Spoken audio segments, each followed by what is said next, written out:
guess you're not mic'd up in this room, so tell me if you can't hear me.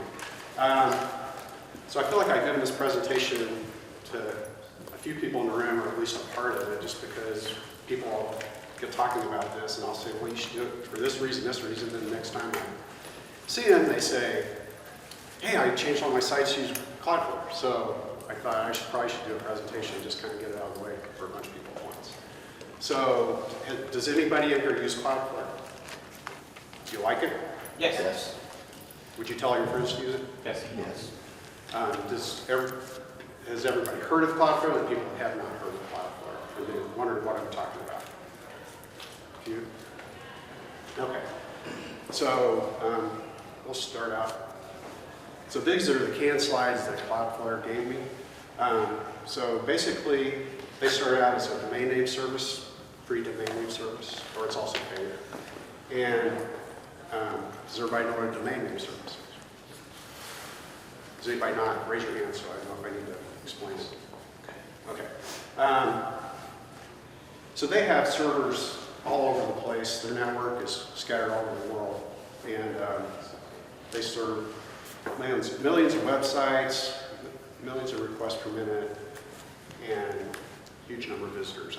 I read somewhere that about 10% of the websites in the world use them. So they've got a pretty good market presence. And so what they do is, here's a normal site without Cloudflare. Visitors come, they go right to your server. They talk to the DNS, it says, here's their stuff.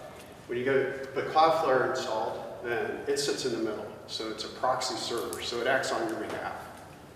And your website sits behind it. So visitors come, callers and bots come, an attacker gets blocked. They never touch your site. So if you're used to seeing your site logs with all this traffic and it's just garbage that you don't want, a lot of times you can set it up so Cloudflare keeps that stuff off your server. So it's great. And if your site, oh, I do have to do it. Okay. Probably doesn't help on recording. Thanks. Okay. So anyway, so that's the main, one of the first things it does for you was that, and that was kind of a cool thing. And also by doing this, they can be what's called a content delivery network, reverse proxy. So they grab your page every once in a while, and when somebody comes to your site, it never touches your server. It just goes here, they give you the page back, everything's good. So it cuts down on traffic, makes your site really fast. If you have a lot of images, they load really fast. So instead of having, so I don't put caching plugins on my WordPress sites, I just let it do it. So if anybody asks me what my favorite is, it's this. How does that affect your Google Analytics and stuff? That's driven off the page actually loading into a browser with JavaScript. So it's what's getting served to the browser is the same page.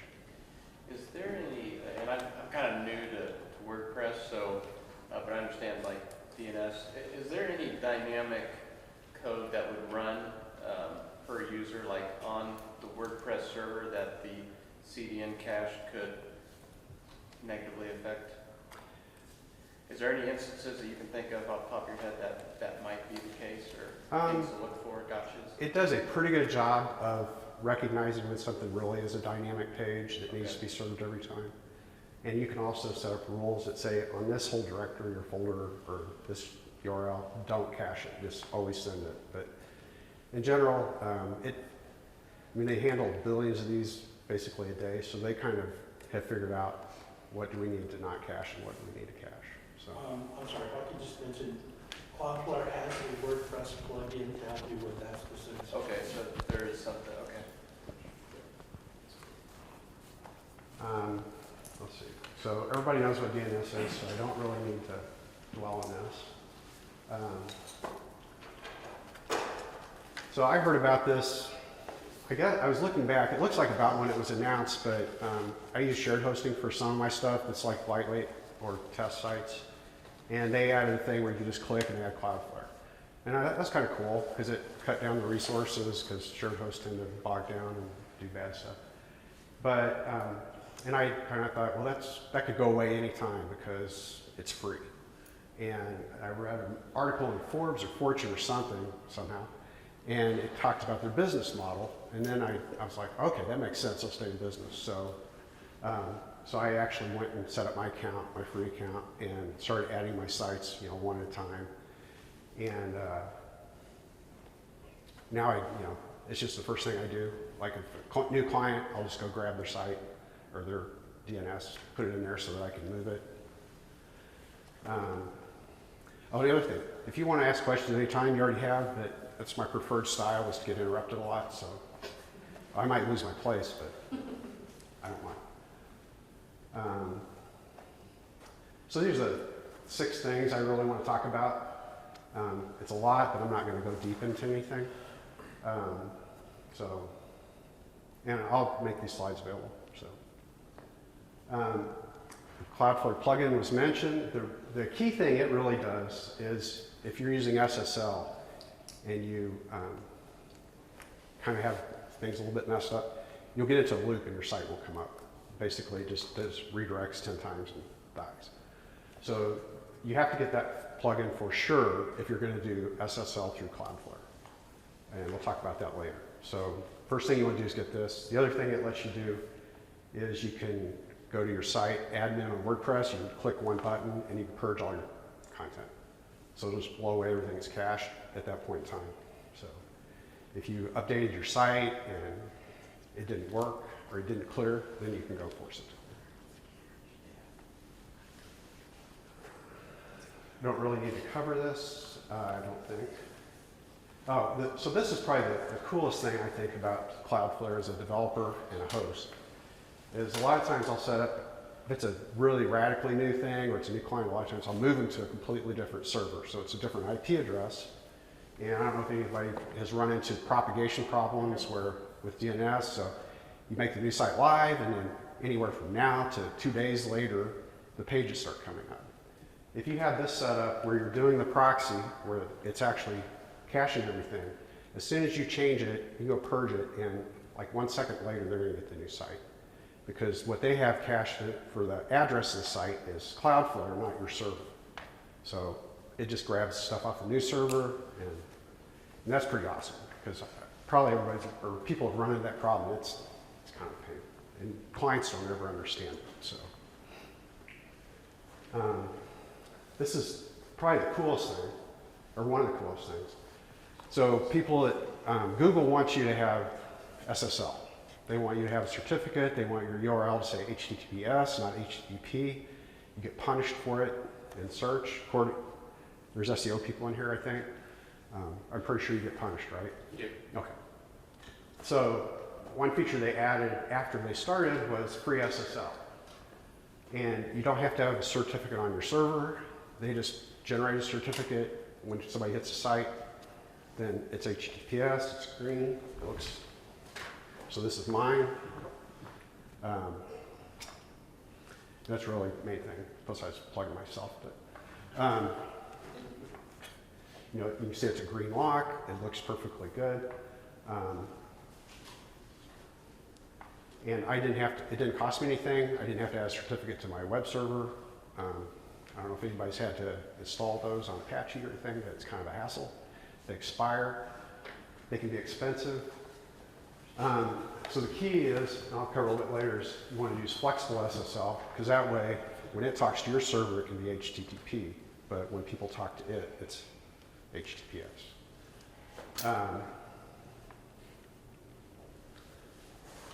In the DNS part, it's really easy to turn on caching in the reverse proxy. You just click something, it turns orange, you unclick it, the cache is gone, and people go directly to your server again.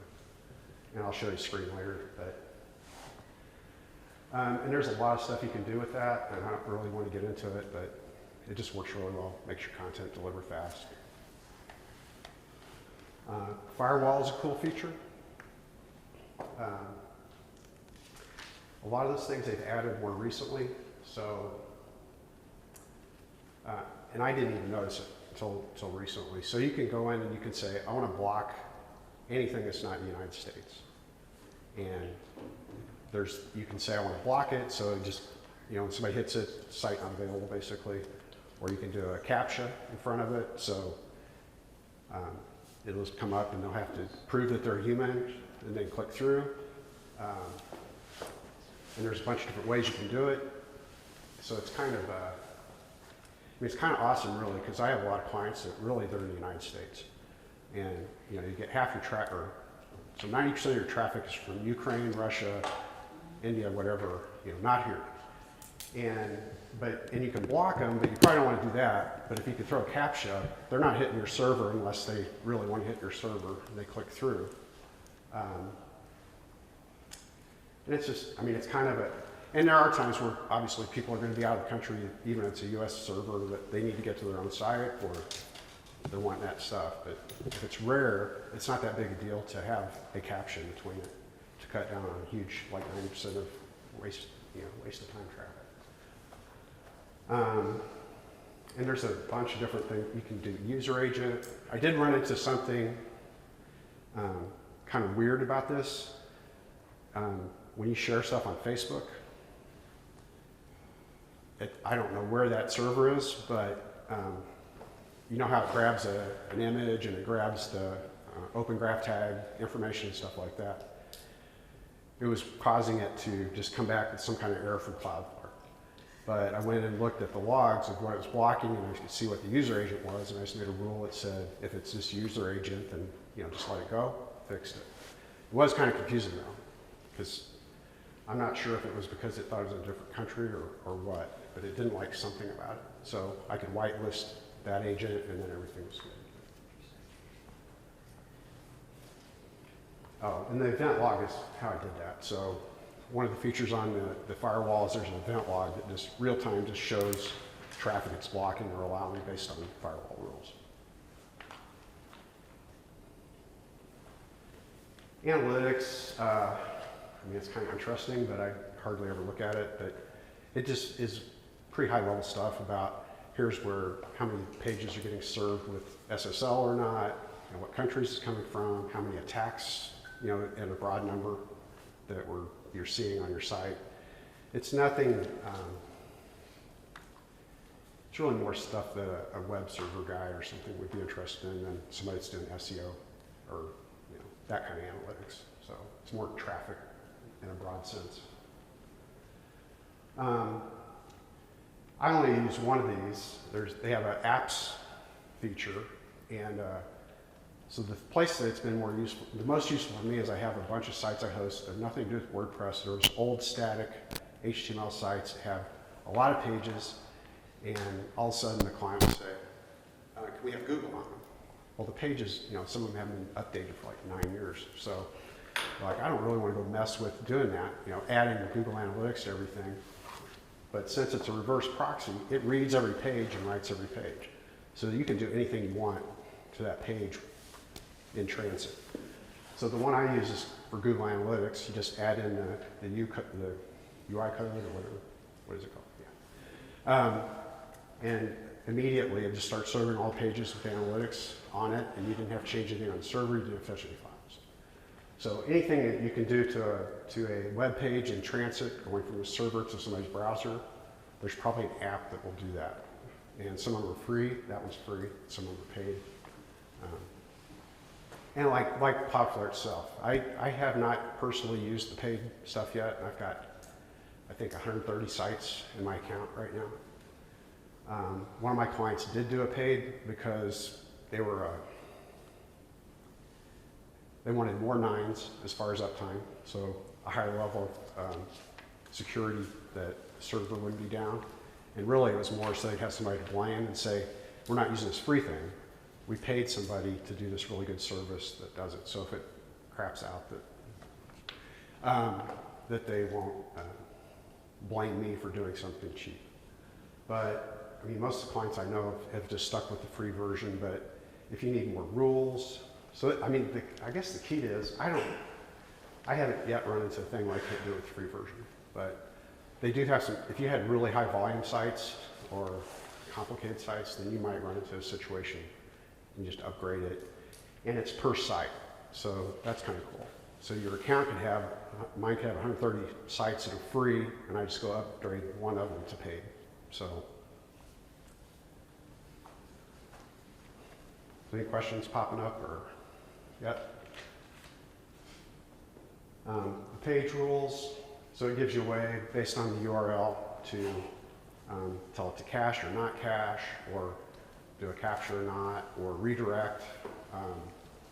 The other day I had a client that they sent out a mailer, and they did, the URL was missing part of the URL. Nobody caught it. So they're panicked, and they're going, we just sent this thing out to a bunch of people, and they're going to go to this page, and it's going to go not found. Can you do anything? So, I mean, there's lots of ways to fix it, but the quickest way for me was I was in Cloudflare, so I just go boom, add a rule. If it comes into this URL, just redirect it to the right URL. And it was, since we're caching it, it was immediate. So the next time somebody hit it, they didn't get the page not found. So, but there's lots of different things you can do with that. It has wildcards, and so you can do kind of sophisticated stuff. So let's say you have 301 redirects on your site, like via a plugin, like redirection, and does the cache hold on to those redirects from the site when you come in, or do you have to do all the redirects through Cloudflare? Well, you could do them either place. Either. I think that sometimes I've seen problems with, it seems like sometimes browsers hold on to redirects, Yeah. and that's hard to get around. But if you're doing it, like, they'll get back a 301 redirect, and then it's hard to get it cleared out so that, like, I really didn't want that to do that. But you can do it either place. I mean, you only get 3 free rules for this, so you probably wouldn't want to do a bunch of them, but Gotcha. for emergencies, they're good. Gotcha. Like, especially if you mess up something like that, like a bad URL in communication. Did you? Sorry. There's an application programming interface if you're really into nerdy stuff. I am sometimes. And you can do almost anything. So that's how, like, a web host is using this interface to do the free CDN type thing or something like that. So they're making a call, adding your account, doing all that kind of stuff. What I use it for is I have some things that are not WordPress, and like they're managing a bunch of content, and it could have 100 photos associated with a page or something like that. And say they go replace 5 of the photos. Well, they usually want those to immediately show up. So I can use the API to have something monitoring that, and I can push over the purges to Cloudflare through the API, and within 30 seconds, it'll be, it'll replace it. So, but pretty much anything you can do through the interface that they provide you, you can do through the API. What other things are important there? I'll show kind of a little bit of the profile, but basically you have to have a key for each site, and then there's an overall key. And so you have to go, if you want to do this, you go to your profile to get the main key, and then for each site you have to go to the analytics, or no, to the overview tab, and it'll show you the key. And that's what you provide to your program. So probably most people are not going to have to do that. I would think there's probably some plugins that might do that for you. So they might say, and they'll probably give you instructions on how to go find this information. So it's like my GoDaddy account, my Google accounts that I use all the time. I have 2-factor authentication on because that's kind of like my life. Cloudflare I put in that category since if anybody got access to that, they could change access to all the sites that I have in there. So I use 2-factor authentication on that, and I use the Google Authenticator app that you just run on your phone. It's like Secure ID for people that know what that is. But it just generates a 6-digit code every like 15 seconds, I think. So I would definitely recommend, if you get a Cloudflare account, to do 2-factor authentication of some type. And I don't know these other 2, but I assume they're popular since that's the 3 they support.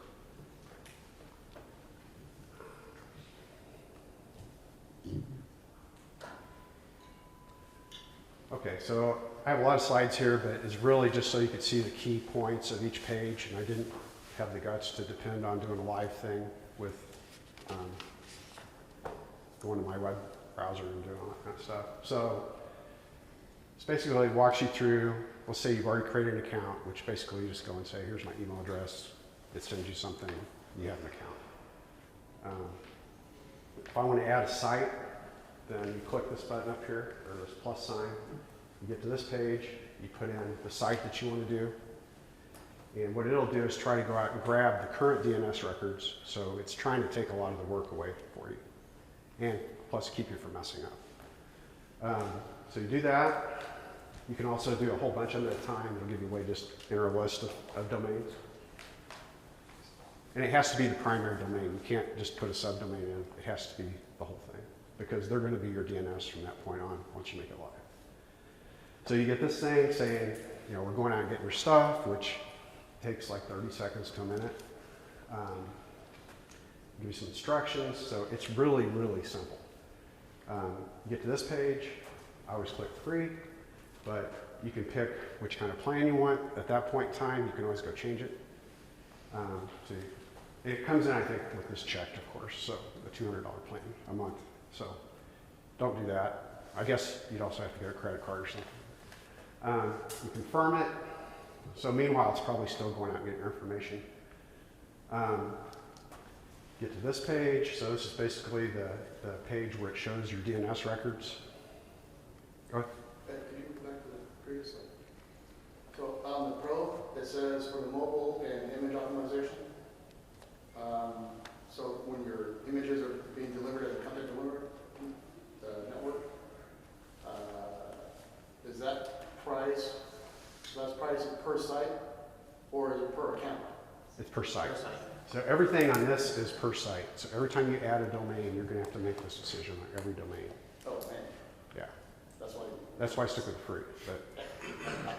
But I mean, the nice thing is if somebody just needed that, I mean, one, I'd probably say, then you need to set up a Cloudflare account and I'll manage it for you. But, because I don't really want to be getting reimbursed for stuff like this. So, do that. This is multiple scrolls down into this page. So like I said, this is when, this tells you that it's on as a proxy server. This tells you it's not. So when this is set up for a domain name record, it's going straight to your server. Cloudflare's not doing anything. You can't do SSL. It's not doing content delivery optimization. It's not doing anything. It's just acting like our old school DNS. Does Cloudflare affect your email? I'll show you. That's a good question. So one of the things that DNS does is it tells the world that when somebody sends your domain an email, this is where the server is. So you do have to have, they're called mail exchange records or MX records. And that's one thing that's pretty easy to grab because they have to be public. So it does a good job of looking at your current ones and getting them. The last time I set up Cloudflare, it actually did an amazing job harvesting all of the DNS records. Yeah, sometimes it does a terrible job and sometimes it does a, you're like, how did I get that? That's, I mean, I think it depends on where they're at currently. I would say, obviously, if they're already on Cloudflare, it can probably do a really good job. But, I mean, there's some stuff you don't want it to find if you're, doing DNS. So, and the example I did, I used WordCamp.org. So, I mean, you can do it to anything you want. You could go to Google.com and say, I want to get, so you can kind of see the records that they're showing in public, but there's other ways to do that anyway. Doesn't mean you can take over their site. I was gonna say, that was a question that I just thought of with this, with registering the sites. Is there like a secondary, yes, I have administrative access to register the site, or can you use whatever site you want? Yeah. Well, I'll show you. We'll get there. That's a good question. And I use WordCamp.org partially because it was WordCamp, and partially because I didn't really want to put my domains up there with the real IP addresses because I kind of like that they're a little bit hidden. So this is some of the DNS records it found. So it found mail. So if people on WordCamp want to get their mail, they go mail.wordcamp.org. So you see it gets the IP address. If the cloud, it kind of guesses because you're not really doing this stuff yet. So it typically says, I'm going to make this and the www cached out of the box. You can go change that, obviously. So this is related to email, and obviously this one is. So MX records, so I went and grabbed and found out that they have their own mail server, or at least it appears they have their own mail server. And these are delivery things for text records, so it found that there's an SPF record.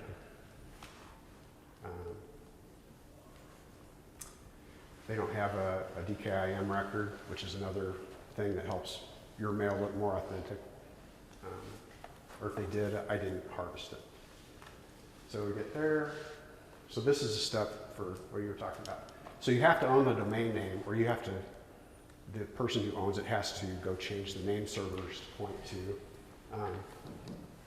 Cloudflare. So you can do all this stuff. You can add them. You can double check them. Have it set up for weeks, you know, ready for you to take over it, and everything would still be exactly the same. So when they change so ideally, you want to change these once you're sure that the DNS is right, and not change anything else. So you kind of let things stabilize, and then, but that's all they have to do. They just replace the current DNS records that it finds, because that's public information. And you just put these two. And these two are the ones it usually does for my account. It could be anything else. And it also tells you to remove these. So if you're in your GoDaddy, where you're changing your name servers, you'd also want to delete these, because if you didn't, then sometimes it would go to your old server, and you know, it'd be kind of random. And then it's done, and it kind of gives this page where it summarizes what you need to do. But this is the main page. So it's telling, if it was complete, it would say you are being served by Cloudflare. But this is telling you, here's what you need to do still. And so these are some other things I was talking about. You can do free SSL. So on the crypto page, the first thing you want to do, like when you set it up, is immediately go change this to flexible, assuming that you're going to do the free SSL. It comes in, the default's full, which means it's assuming that there's a certificate on the server, and then you want the same certificate used as a proxy to the world. I don't want to do that, because I don't want to pay for the certificate, my clients don't. So I changed it to flexible, which means it's going to generate a certificate, which will show up down here eventually, as just letting you know it did it, or that it's being provisioned. And it says 24. I've seen, sometimes it takes more like 48 hours for it to work consistently, where it's serving it to everything. I don't know if that's a propagation thing within their network.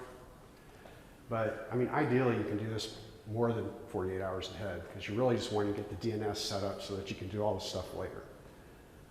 So change this from full to flexible. Don't do this. So this is the thing that will cause you to get in trouble on WordPress. If you change it to always use HTTPS, it's going to rewrite things, and you'll get into a loop if your server is still generating pages or reference to things that have HTTP. It just kind of messes things up. So you really don't want to do that until you've changed it almost everywhere else. And you know it works. So if you say, so we have a server that automatically gives each hosting space an SSL. So we would just use full in that sense, because it already has an SSL passed through to it? Yeah. Okay. You could. And then when we do this, though, would this option be there if we already have an SSL certificate? Yeah, because it'll just grab it, you know, proxy that certificate over. And if we've already adjusted everything, then we can turn it to always use HTTPS. Yeah, if you're already serving HTTPS and you're not having any problems, you don't have any pages that are, because what you're trying to do is it'll try to fix, and there's a couple more slides that show other things, but it's trying to fix up everything in transit so you don't have mixed content, so you get the green lock, you don't get the thing saying insecure content because you have an image or a JavaScript file or a CSS file or some resource that is not being served through HTTPS. But this will get you in trouble. This is kind of the last thing you do as far as security, because this one I think is turned on by default. So opportunistic, I guess it kind of is self-explanatory, where it can try to do it and thinks it'll work, it just doesn't. And then there's one more place where this one you want to turn on immediately too, because it's just going to try to update your references on your pages it delivers so that they have HTTPS, but it misses some things. One thing it seems to have a lot of problem with is when you have URLs that are embedded in CSS code or in JavaScript or something, those are really hard for it to find and redirect. So sometimes you have to actually manually fix those. Right. So the best thing to do is use relative references if you can, instead of hard coding that stuff. But, that's kind of all I had. So still have some time left if people have any questions or. So I'm wondering if you've run into the situation at all. It sounds like, so I have an account with several dozen sites in it, and I ran into one client who they wanted access to their DNS. And so there was no way to like assign them to just have access to that one site. So we ended up making another Cloudflare account, which is fine. Is there any other way around that? That is the only way I know so far. You can't delegate access to one. That would be nice because, yeah, they don't really give you a way. Like GoDaddy does that, and a lot of accounts let you like segregate off one domain or something like that. So I'm sorry, in that case, then the client still was able to maintain control, but you were still able to run through. Yeah, we just Cloudflare. created a second account and shared the credentials. Okay, because, yeah, we've run into that issue. Yeah, The clients that didn't want to let go of certain information or share. Well, yeah, and they wanted to update their DNS for other things. It's a manufacturing plant, so they got a lot of different stuff going on. Yeah. I don't. Most of mine just they don't want to deal with that because they don't have a me. So they. So that So they just email me and say, hey, can you add this mail record or can you add this? And I just try to make sure I do it as fast as possible. They work with the one instructions. I know one of the, They don't want you to. the main benefits to going to at least the $20 paid subscription is the web application firewall. It sounds like Cloudflare has specific vulnerabilities it looks for WordPress itself. For those domains that you manage, what do you use for firewall? Oh, you mean on WordPress? Yeah. All the sites that I do right now, I use WordFence, the free version of WordFence. So WordFence would give you that type of security. So it's a WordPress specific application firewall for people that don't haven't heard of that. I think there's a presentation on that earlier today, wasn't there? They really kind of work nicely in conjunction because WordFence will send you an email and say, this thing has hit you 1,000 times trying to do a SQL injection. And so you can go into your Cloudflare account, into the firewall rules, and you can say, I want to block this for every site in my Cloudflare account. Yeah. And boom, all of a sudden those messages go away.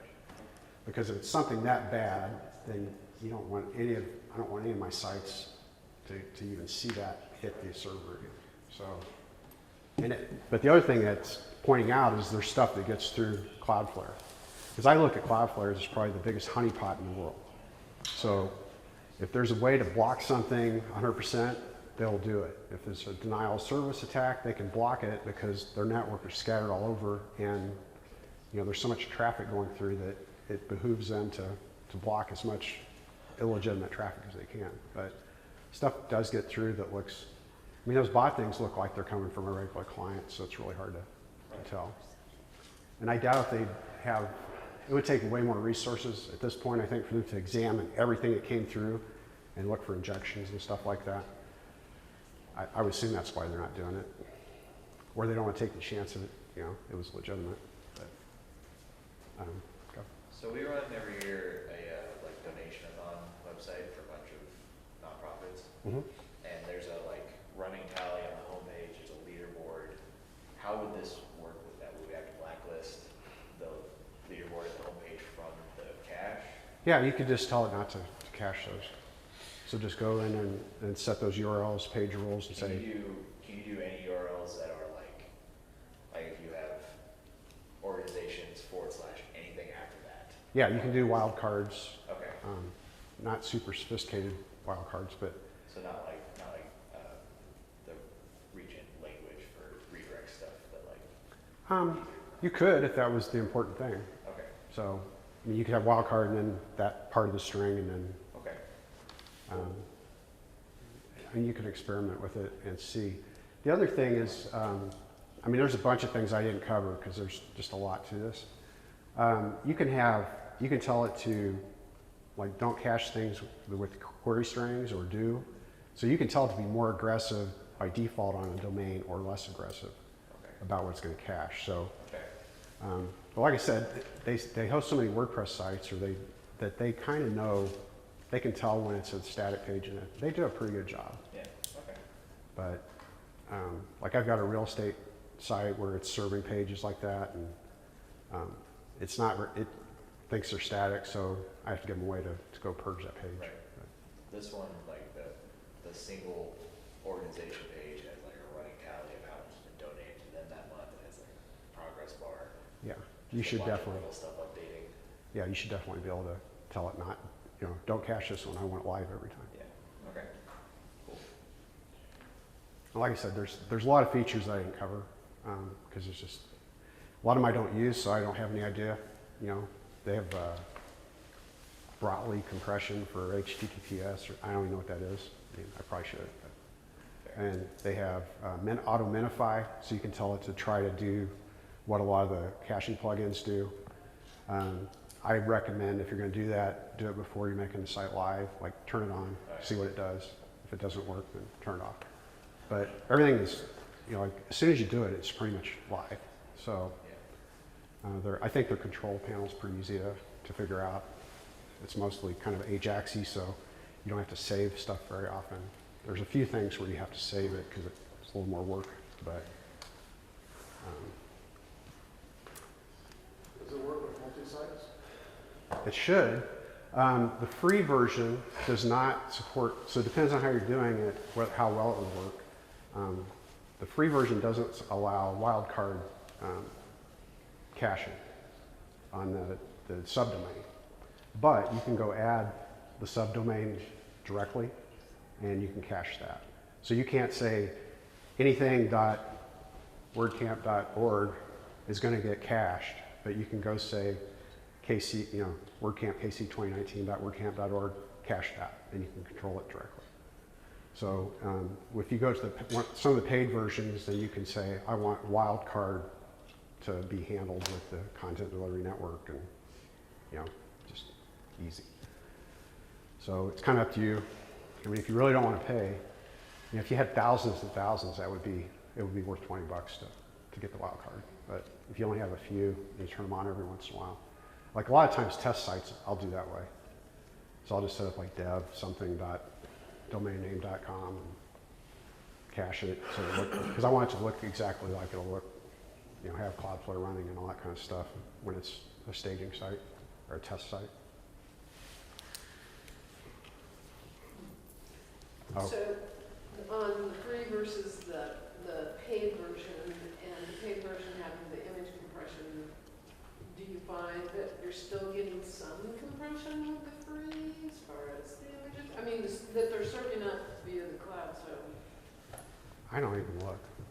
Really? I mean, part of it I don't care because I figure they're going to do whatever they can to cut down the resources on their side. And my server's not serving anymore, so I don't care. And it's, if you do speed testing, it's fast. So, but if you're really high volume, then you probably would care about that kind of stuff. And you want to have more control over fine tuning in it and where it happens and stuff like that. But, yeah, I mean, so far I've just looked at it from what can I do to make it less expensive for my clients and easier for me for a low cost, or no cost.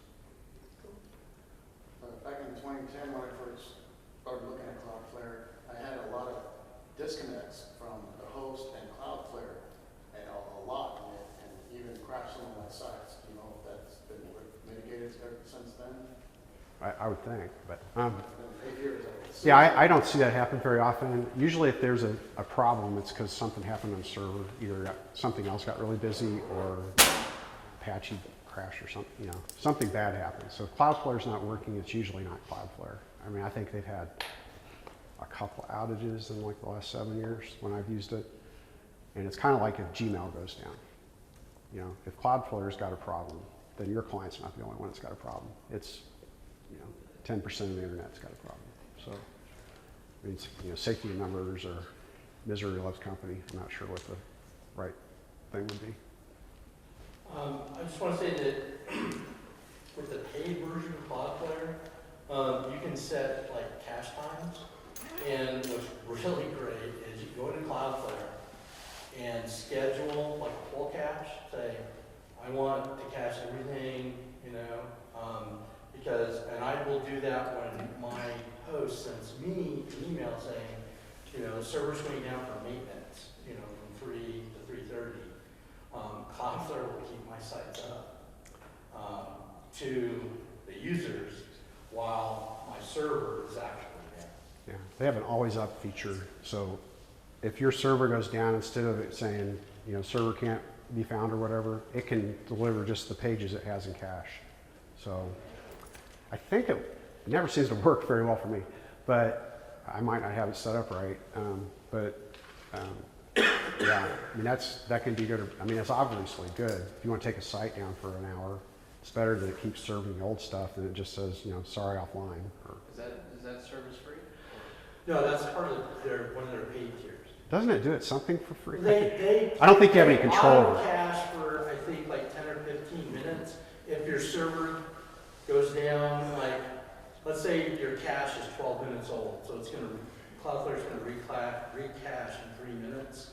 Then your server happens to be down and goes to do the recache, it's going to clear the cache, and your site's going to show up as being down in the free version. I think that the other thing that would happen is if you have the free version, if you have the paid one, it's going to make sure it has constant, you know, 10-minute copies or whatever they've agreed to do. Whereas if it's the free version, if nobody's hit a page for 2 days, it's not going to be in the cache because There's not an indefinite cache. you can set the length of it to be several days, but you know, that's a different problem, right? Okay, so the free version, you can't just say cache indefinitely, because it'll purge the cache after so much of inactivity. Right. Yeah, and then realistically, you don't want to cache indefinitely. I mean, that's a whole different problem because then. But like I said, with the paid version, the cool thing is scheduled caching. So you can say, I want the site to always be within an hour or 15 Yeah, minutes. but like I say, I get notifications I host with Liquid Web. They send me an email like a week before they're gonna take my server down to do some hardware, you know, whatever, something like that. So I'll just go into Cloudflare and set that up in Cloudflare and know that none of my clients are gonna be down. So what I've done in the past is do some like cache busting. So you have like dynamic query string or something on the end of your URL. So it's always, your most updated version is always changing. So you can, in fact, you could indefinitely cache all URLs forever. You're talking about the free or the? I'm not sure. Like this is a different technology, like Akamai content delivery network, but I think they all kind of work the same. But I don't know if anybody has done any of that. Like, Well, the cache busting is usually so the developer can change like a style sheet and they'll put a string on it that makes it unique so that the page has that new request and they'll get it instead of saying, you know, it hasn't changed. And the other thing that he mentioned was all those apps. So there's like tons of apps that you can get from Cloudflare to deal with all the kind of situations. Yeah. And some of them are free and some of them are paid, and I've used that one. So it's just that the position they have in how the web works lets them do a lot of cool stuff that, you know, makes life better for certain situations. All right, so the site's live and you're running Cloudflare, and then a while later, you do some development. How do you turn that off? Do some development so you can see if those changes take place immediately. Well, you could purge the cache. So you could just go, there's a button on the cache where you can just say purge everything. And it'll purge everything. You can turn it off, but then if you're doing SSL, you'll break the site. If you have it, like in WordPress, if you're saying that my main URL is HTTPS and you turn off SSL that you're getting for free and your server doesn't do it, then it's not going to work. You're going to go south. So the main thing is just go say, and it has a development mode, but that turns off the cache. So really what you want to do is just go purge the cache. And you can purge per file too. So if you're just like updating certain files, you can say just purge those. Yeah. See the updates, you don't have to purge the rest of the cache. There's a purge everything, and then there's a purge by file where you can put in one or a list of files. The kind of cool thing about that is it keeps track of like the last 10 or so you can just click on them instead of having to repaste them in. It'll kind of have them below the box. And development times out after 2 or 3 hours, so you have to check it off. Yeah, but I'm pretty sure it doesn't do the SSL and stuff, so you know that's kind of a warning about development mode. Is there any limits on the API for free version? There was originally, because I had some stuff that my clients were using to, you know, be able to go purge a URL, and it was like 400, because some of these things had a lot of resources, so it would like generate a lot of purges at once. But they changed their API, and I don't think it has a limit now. I mean, if it does, it's humongous. You could get around some of the limitations as far as like how many days it would be in the cache, right? Can you request it to recache? Like maybe at a downtime of your site, you notice like, you know, around Yeah, maybe. 1 o'clock in the morning. I mean, it's kind of like you can do anything with the API that you can do with, almost that you can do with the command or the control panel. So,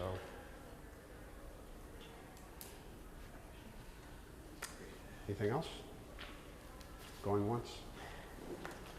Well, thanks for coming out, and I appreciate everybody making it through this far into the day. I know you're all tired, so thanks.